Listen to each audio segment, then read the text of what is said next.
항쟁의 기관차 10월호 역풍 중 정책. 굴종적 대미 투자에 대한 역풍. 조지아 사태로 인해 한국 기업들의 미 현지 공장 건설 투자 확대 계획이 일정한 타격을 받을 것이라는 전망들이 나오고 있다.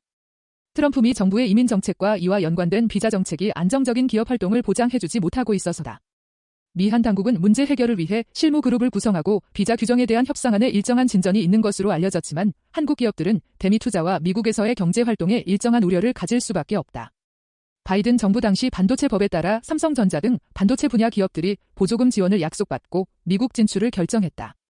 트럼프 정부와 관세 협상 과정에서도 협상 전략으로 한국 기업들의 대미 직접 투자액을 늘렸다.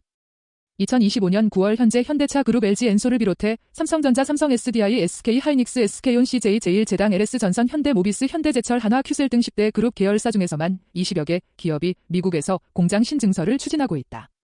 삼성전자는 텍사스주에 총 370억 달러 이상 투입되는 파운드리 반도체 위탁 생산 공장을 건설 중이고 SK 하이닉스는 인디애나주에 38억 7천만 달러를 투자해 차세대 고대 역폭 메모리 생산을 위한 반도체 후공정 공장 건설을 준비하고 있다.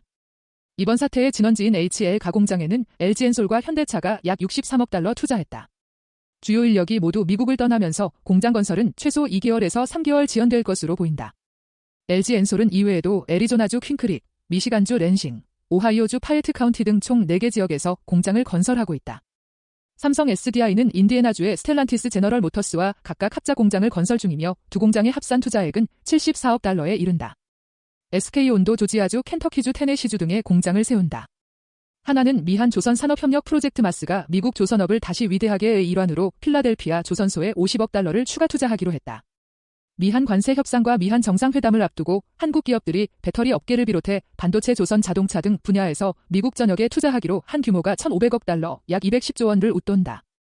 트럼프 정부는 바이든 정부에서 실시한 정책으로 보조금을 받은 인텔의 해당 금액만큼의 지분을 인수받았는데 이 같은 정책을 삼성전자에도 요구할 수 있다는 보도가 나오고 있다. 한편 미한 정상회동 직후인 8월 29일 미상무부 산업안보국에 검증된 최종 사용자 명단에서 삼성반도체, SK 하이닉스, 반도체, 인텔 반도체 등이 제외됐다. VU는 미 정부가 사전 승인 기업의 별도 허가 절차 기간 제한 없이 미국산 장비를 공급할 수 있도록 하는 예외적 지위로 8월 26일 미 한관세 협상이 불발되고 나흘 만에 취해진 조치다. 한국 정부와 기업의 막대한 자금이 미국으로 들어가게 되면 그만큼 한국 내의 산업 투자는 축소될 수밖에 없다. 산업 공동화를 우려하는 이유다. 9월 16일 이재명 대통령이 청년 고용 문제 해결을 위해서는 정부뿐 아니라 기업 노력도 필요하다며 기업들의 특별 요청을 했고 이에 삼성, SK, 포스코, 한화그룹이 대규모 채용 확대 계획을 발표했다. 다른 한편 삼성전자는 평택 공장 확장 건설 시기를 앞당기려고 준비 중이며 SK 하이닉스도 국내 반도체 공장 증설에 투자 비용을 늘리겠다고 밝혔다.